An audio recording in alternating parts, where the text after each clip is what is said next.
All right, let's talk about some Disney releases. Almost forgot the other one I want to throw into this video. I was going to do these both in separate videos, but I kind of have the same positives and a lot of the same negatives to talk about with these. So let's start with the movies first because once we get into the reviews, negativity kind of starts, and I don't really just want to make this about negativity. Let's start with Tombstone. Tombstone is a great movie. It really is. It's it is probably the only Western of the last 30 years that I think is stuck around. I think Rango is a great Western movie of the last 20 years. I think Django Unchained and some of the Quentin Tarantino stuff like Hateful Eight has done that. To some regard, but I don't think those movies have really stuck around. Like, Quentin Tarantino fans love those movies, but in terms of the general audience and people being really into them, I just don't see it.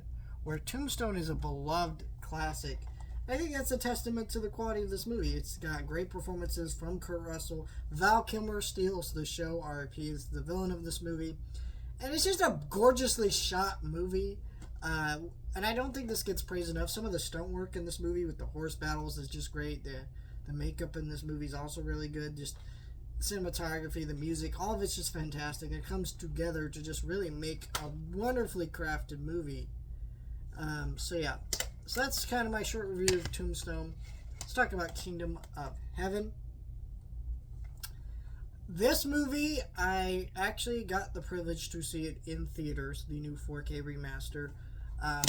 It was only playing for one night, and it was a hard one to find time to go because we're talking about a 3-hour plus movie, because of course it was the director's cut. We'll talk about that when we get into the review of the steelbooks here. But the movie is fantastic. I think it's Ridley Scott's best film.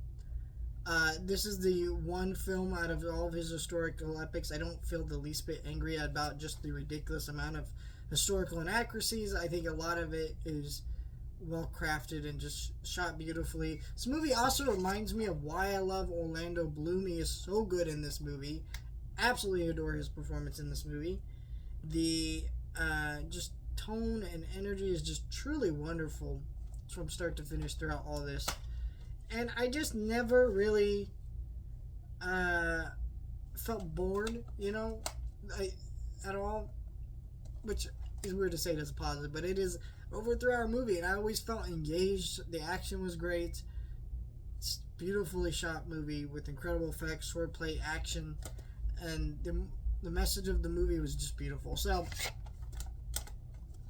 yeah, really glad I got to see it in theaters. In fact, it was one of those things where after I got done watching it in theaters, I almost wanted to watch it again. It just brought me back to a place of love and just excitement of that movie. Let's talk about these releases. Let's start with Tombstone, because I think Tombstone is a little bit more understandable here. So Tombstone, this is a movie that a lot of people complain Disney did underestimate the demand for this release, and I kind of agree. They really did underestimate the demand for this release. It is a great film,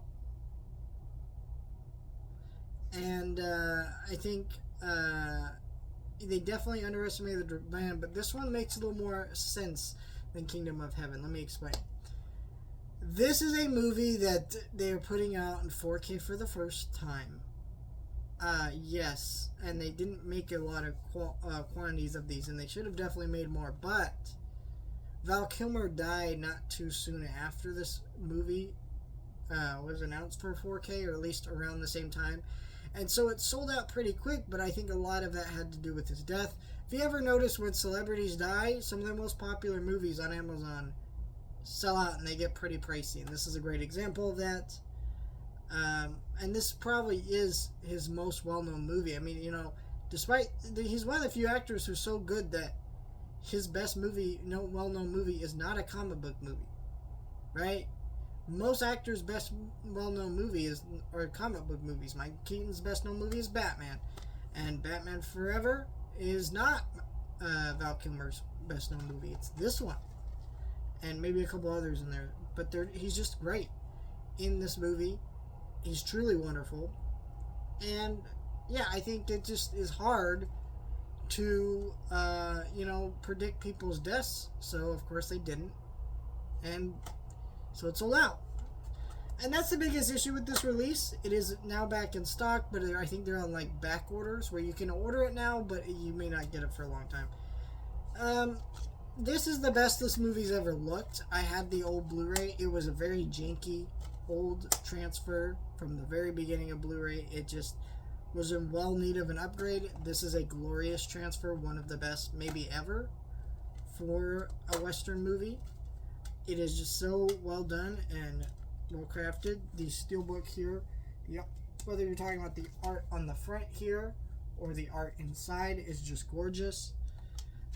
The Blu-ray here is, I believe, a new pressing of the Blu-ray, so I believe it's also a new transfer. Then you have the 4K disc. Special features, there wasn't really a loss with that because even the original Blu-ray was pretty bare bones, so this release is also pretty bare bones. I don't really understand Disney. They have so many great classic movies, and movies like this deserve more bonus features, new stuff, but they never do it. Never gonna understand it, but this is a great movie, and it's a great release. If you can get it, because I'm at the point now with Disney titles, I don't play around. If there's one I want, I fork over the dough, because we are talking about movies that, while they are readily available on Disney Plus and other places, they are getting edited and censored. These releases sometimes are edited like the Lilo and Stitch 4K, but for the most part, they probably are the most pure versions to watch these movies.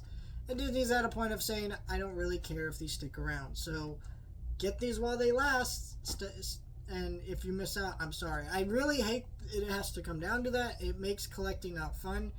I collect a lot of action figures, and I will tell you, the harder an action figure is to find, the less I'm likely to get it.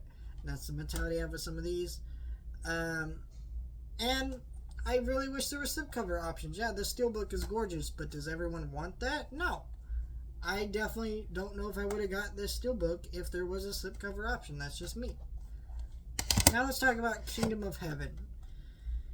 Kingdom of Heaven is the one that I really think is just fucked up, how they rolled this out. First of all, screening this movie with a new 4K remaster in theaters for one night, not two, is kind of fucking stupid. Dogma is playing back in theaters tonight, and guess what? I saw it Thursday night. I had a couple opportunities to see it, not just one. I also think it's insane to me with the movie of this, quality and visual, no IMAX for this. I just don't understand. But this one is the most fucked up because the pricing for this one, for Tombstone, was $45, which is a lot, and I definitely hate that price point. You want to know how much this one was? $65 when it was shipped to me, and it was still sold out when it was shipped to me. Now it is back in stock, but do I recommend you pay $60 fucking for it? No, because I absolutely fucking adore this movie, and I want people to own it, but not for that fucking price. It's ridiculous. This is a gorgeous steelbook. I love the artwork, but it's also missing so many pieces of this movie. First of all, this movie has the director's cut. It also has the roadshow version of the director's cut, but it does not include the theatrical cut, even though it is a 3-disc set. It's got a bonus disc, a 4K disc, and a Blu-ray disc of the director's cut. Why couldn't we get a 4K remaster of the theatrical cut? Now, I know there's fans of this movie who say, the director's cut is the superior version, the theatrical cut is incomplete and kind of unwatchable. Sure, I agree, whatever. But that doesn't change anything. It's still a cut of the movie. That would have been nice to have. And if you're charging $65, there's no excuse to not have a flipper in here and put a fucking 4th disc. Why can't we have all versions of the movie? You don't even have to do a new 4K remaster. They could just put the old Blu-ray in here. Because that's what the old Blu-ray was the theatrical version with the director's cut. I know because I had it. Got it for $4 on sale.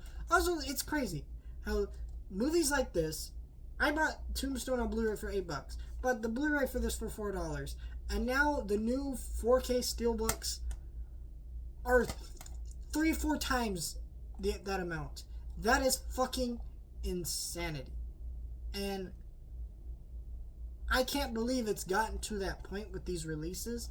And I just wish Disney would stop this. So many of their fans complain. But Disney does not care. And it's really fucking irritating. And I think Sony has been kind of doing the same thing, where they're not giving us slipcover options. Their steelbooks are like $40. And I guess with them it's a little bit better because they do reprints of the steelbooks. They do sell out sometimes, but at least they reprint them, or they eventually get around to do slipcovers sometimes. It's really inconsistent with them, to be honest, but as long as the version was somewhat more available than these, that's okay. These are just, either get them while they're up for pre-order, or they're gone forever, and it's really fucking sad. If you can get these, I recommend them if you love these movies. But if you do not love these movies and you're not willing to pay it, I get it. Because this is just a fucked situation and there's no way around it.